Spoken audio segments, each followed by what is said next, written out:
Chennai D நகர்ல அமைந்துள்ள Kumaran silks கடையில பூட்டை உடைத்து 9 லட்சம் ரூபாய் பணமானது கொள்ளை போயிருப்பதாக மாம்பலம் காவல் நிலையத்துல ஒரு புகாரானது கொடுக்கப்பட்டுள்ளது. குறிப்பாக சென்னை டி நகர் பகுதியில பிரபலமாக செயல்பட்டு வரக்கூடிய குமரன் சில்க்ஸ் நகை கடையில, ஜவுளி கடையில நேற்று இரவு கடையின் வியாபாரத்தை முடித்துவிட்டு அங்க இருக்கக்கூடிய ஊழியர்கள் வீட்டிற்கு சென்றுள்ளனர். பின்னர் இன்று அதிகாலை கடையை திறப்பதற்காக வந்து பார்த்தபோது அப்போது 4வது மாடியில இருக்கக்கூடிய கல்லா பெட்டியை உடைக்கப்பட்டு அதிலிருந்து 9 லட்சம் ரூபாய் பணம் கொள்ளை போயிருப்பது தெரிய வந்ததை அடுத்து உடனடியாக இது தொடர்பாக அந்த கடையினோட காசாளர் அஜித் என்பவர் மாம்பலம் காவல் நிலையத்தை புகார் கொடுத்தார்.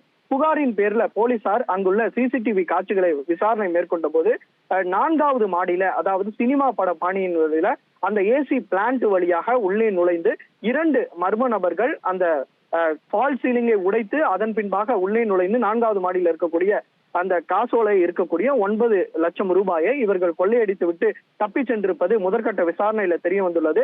இதனால அந்த பகுதி முழுவதுமாக இருக்கக்கூடிய சிசிடிவி காட்சிகளை போலீசார் ஆய்வு செய்து வருகின்றனர். இதற்காக 3 தனிப்படைகள் அமைக்கப்பட்டு மாம்பலம் போலீசார் தீவிரமாக தேடி வருகின்றனர். இவர்கள் பின்வழியாக உள்ளே நுழைந்ததா, எப்படி இது உள்ளே வந்தனர், அதாவது கடை மூடுவதற்கு முன்னதாகவே இவர்கள் உள்ளே நுழைந்து இது போன்ற கொள்ளை செயல்களில் ஈடுபட்டனாரா என்ற கோணத்துல தீவிரமாக மாம்பலம் போலீசார் விசாரணை மேற்கொண்டு வருகின்றனர். முக்கியமான பாதையான இதுல 9 லட்சம் ரூபாய் கொள்ளை போயிருப்பது அப்பகுதியில பெரும் பரபரப்பை ஏற்படுத்தியுள்ளது.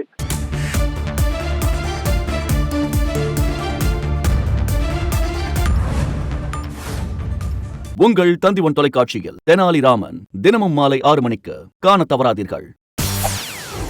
செய்திகளை உடனுக்குடன் தெரிந்து கொள்ள உடனே சப்ஸ்கிரைப் பண்ணுங்க.